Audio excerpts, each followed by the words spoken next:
Rock and roll. All right, party time.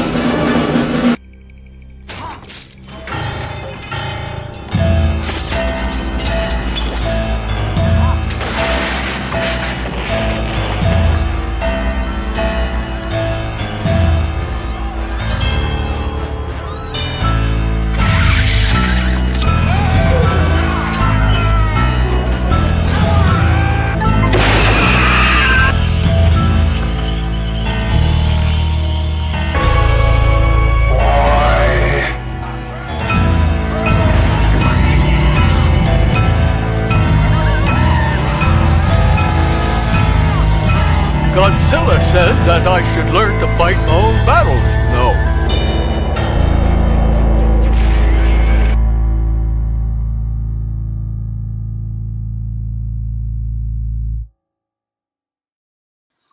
Hello, cadets. Welcome to another episode of the Big Monster Briefing Room. I am General Lemuel T. Howitzer, retired. I salute you. And with me here on this show is my able-bodied assistant, Major Millie Hazzard. Major Millie Hazzard. Well, thank you. And you never told us about your name, Lemuel. It's very hard for me to pronounce it. What is that, like a family name or something? I think I was named after an uncle or something. It's a very prestigious sounding name, and it's very unique. I like it. It's an older name. It's from the past. So it makes me feel very old, but thanks for bringing that up. I love it. I think it's fantabulous. Fantabulous. Well, thank you. It's absolutely wonderful. You've got your peach tea. I got my raspberry tea. We're ready to rock and roll. I have my decapitated gnome. As you know, in the movie that is before this one, Dawn of the Dead, a zombie helicopter takes the top of his head off. So here's the decapitated gnome. So gnome. it's very appropriate. And, this is a gift from the the artist who wrote the song. Correct. This is also an interesting show. This is show number 110 for us.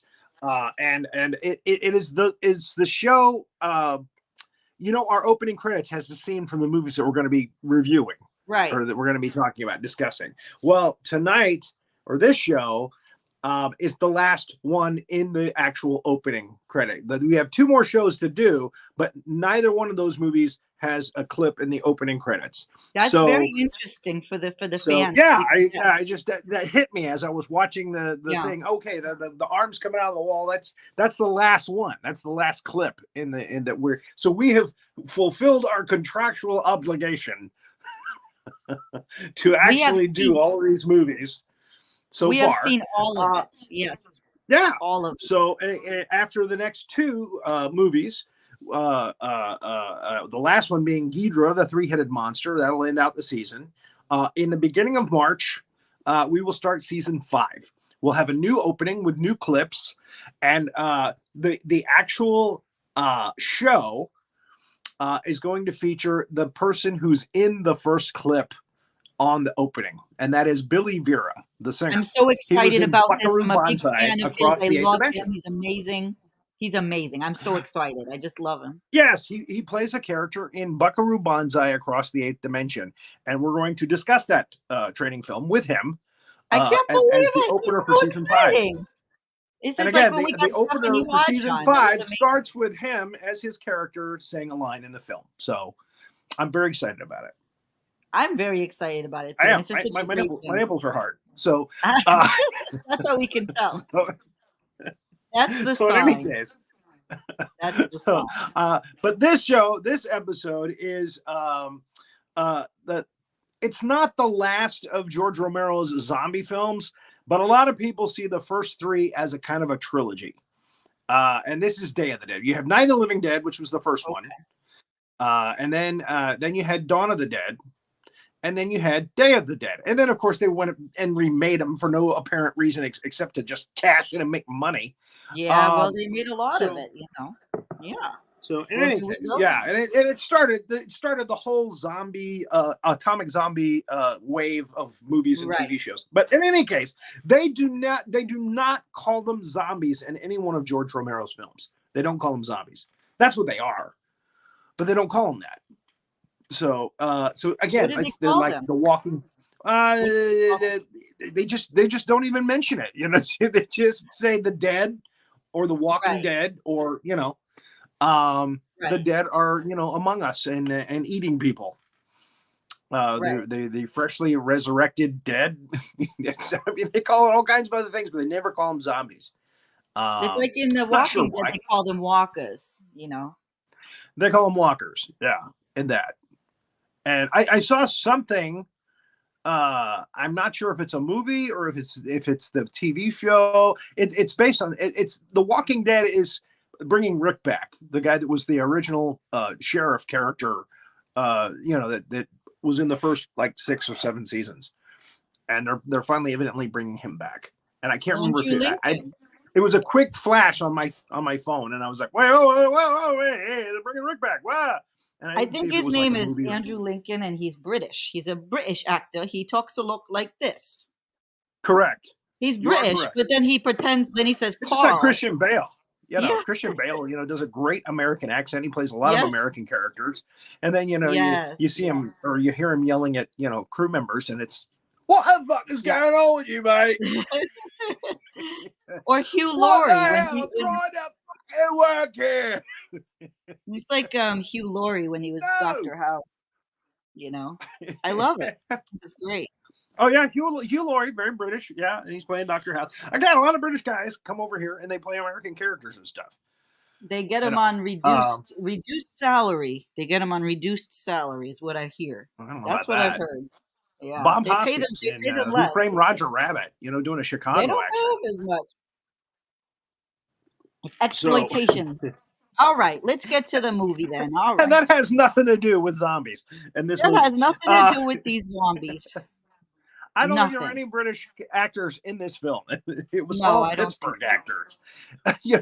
They made these movies in Pittsburgh, Pittsburgh is its and they own made thing. a lot of money. You gotta see Jeff Goldblum in his movie or his docu-drama, whatever it was, called Pittsburgh. It's just a lot of Jeff Goldblum being Jeff Goldblum, and it's called Pittsburgh because he's from Pittsburgh, I guess. I don't know. Okay. Gotta watch We're doing a documentary. I'm doing it on myself. Yes, maybe. No, I'm not sure. And that's why I Anyway. said that. I set it up. I wanted you. You wanted me to do the impression. I love that impression. I love it. You know what I really love Hugh Laurie in is 101 Dalmatians. He plays one of the guys that's trying to kidnap the dogs. Wow. I love that. He's great in that. That's interesting. And of course, Blackadder. I love him on Blackadder. And he's good with, Fry and Laurie, all that stuff. All that shtick is funny. And again, we're going way off road. Okay, here, zombies. off we're going back to the zombies, the big monster. Okay. So we start out the movie with Dr. Sarah Bowman in a room by herself. It's a long room, and all there is a calendar on the wall. And she looks at it, and then she goes over to it, and she goes and touches it. And when she goes to touch it, arms come out of the wall, zombie arms, all gray with blood on them and stuff. And it scares the hell out of her and us as the viewers. And then she wakes up. She's in a helicopter. So it was all a dream from our. It was intro. a dream within a dream. And again, they end the training film, I should say. They end the training film the same way.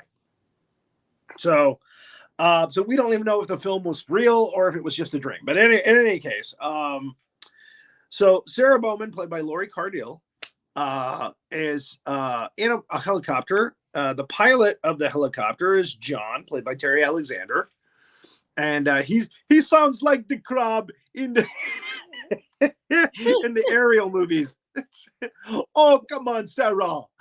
It's very comforting. You don't want to go down there. There's zombie down there, Sarah. The Jamaican. So, he sounds very Jamaican, yeah. So, and with them is Bill McDermott, who's an alcoholic. Luckily, he's not the pilot. He's the radio guy. He gets on the radio and he starts trying to call people, and they decide they're going to go down and use a bullhorn to see if anybody is alive down in this is Miami, by the way, and it says the dead walk, and there's an alligator coming out of a bank, and he's trying to send a message. If there's anybody out there, please contact us. We're here to save you, to rescue. And this guy comes out. He is a zombie without a bottom jaw. His tongue is just kind of wagging around. And this is Tom Savini at his best. This is some of Tom Savini's best work. Next to Creepshow, I would say it's his best work. And amazingly, and I didn't realize it until this week, his assistant, Greg Nicotero, is actually one of the characters in this film. He's one of the privates. And Nicotero went on to do all kinds of shows, including the new Creepshow TV show that was on the air. He's a producer on all kinds of stuff. I believe he was involved with Supernatural. So he's a makeup guy too, and he does a lot of cool makeup stuff.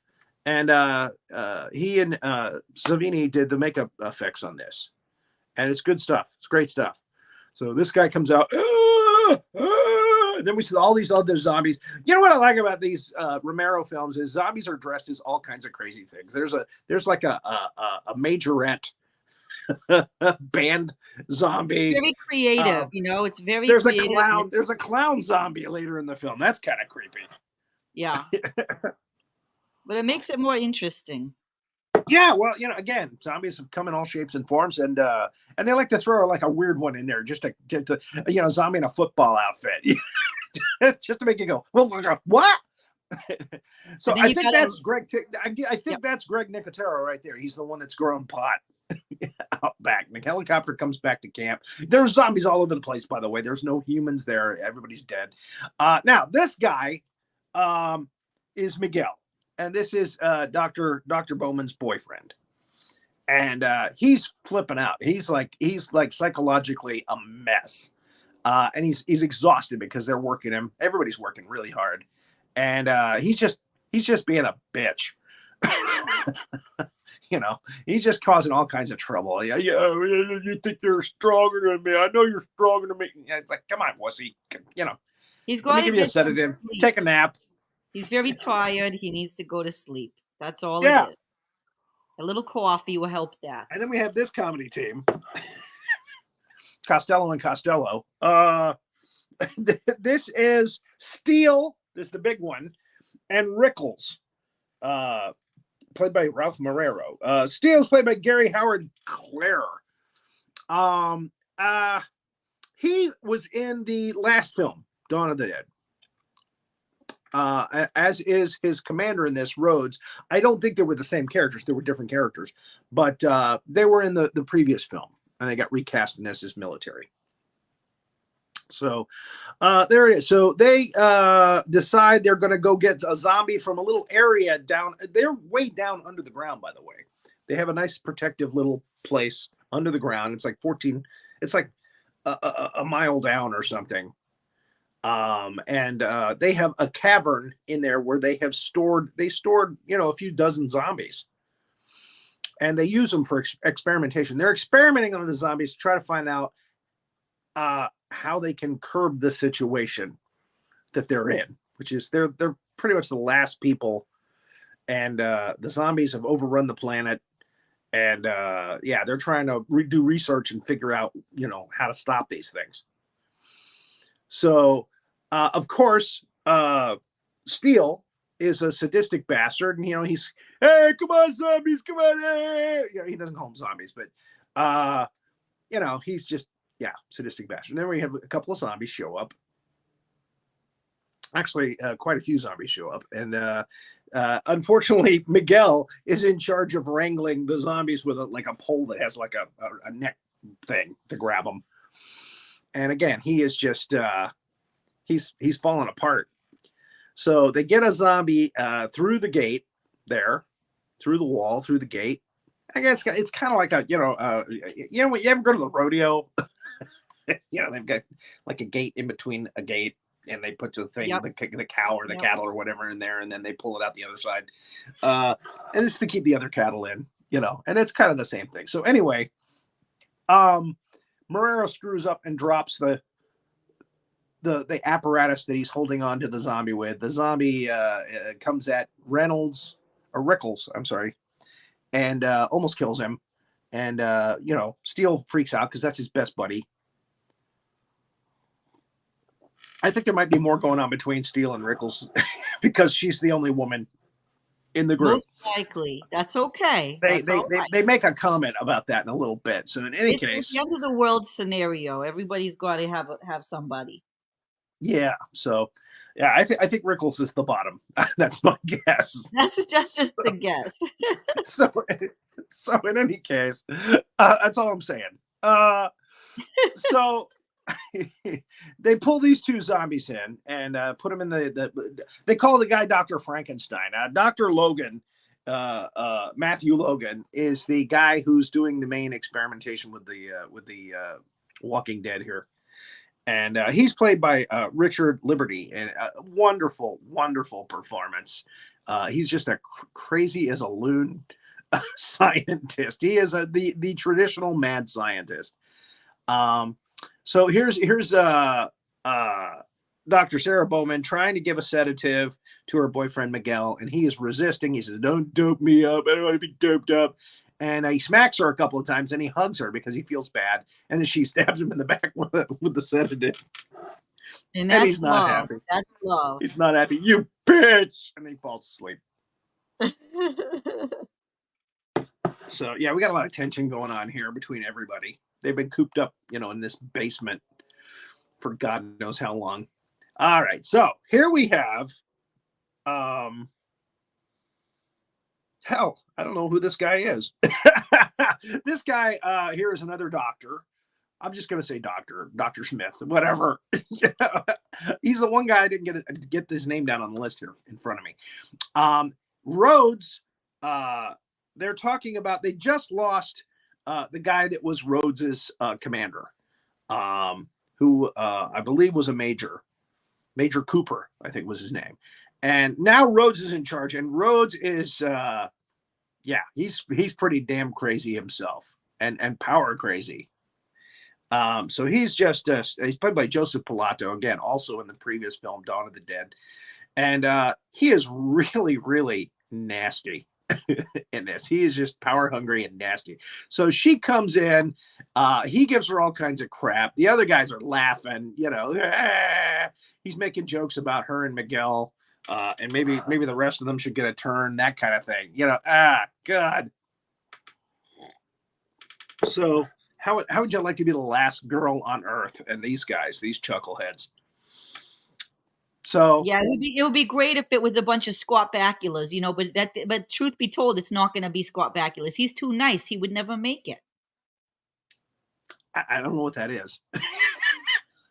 Scott Bakula is the hottie of the hotties. I mean, he is the big, Scott Bakula, from Enterprise and from Quantum Leap. Scott Bakula. It's what you're saying. It sounded like you were saying Scarfacula. What is a Scarfacula?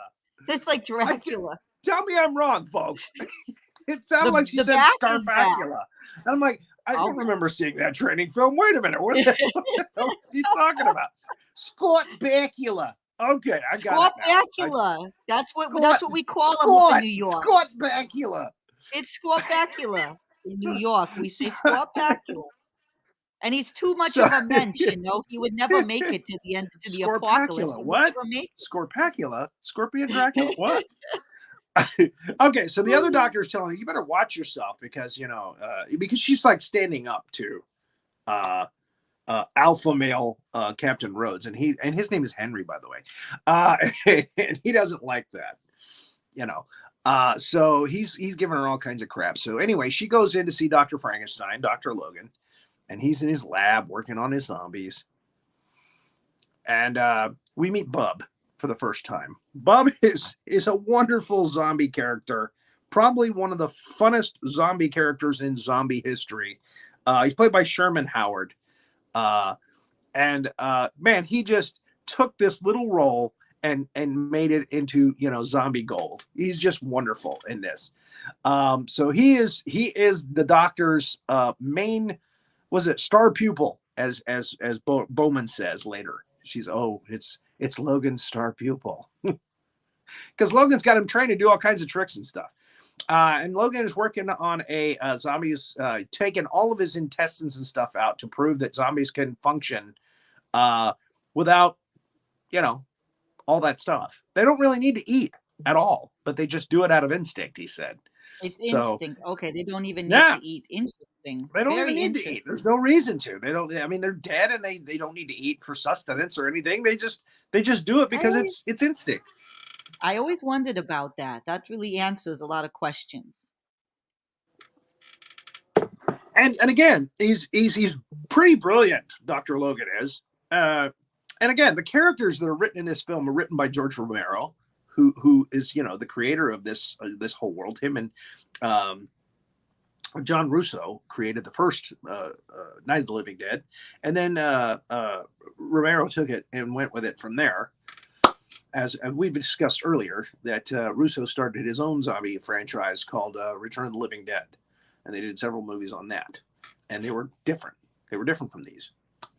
So Logan is explaining that even with just the brain, because you kill the brain, you kill the zombie. Even with just the brain, these things can function.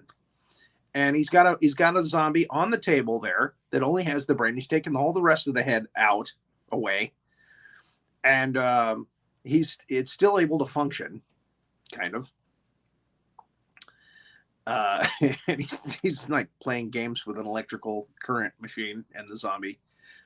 And it turns out that zombie without the face and head, with just the brain, is actually the previous commander, the Major Cooper.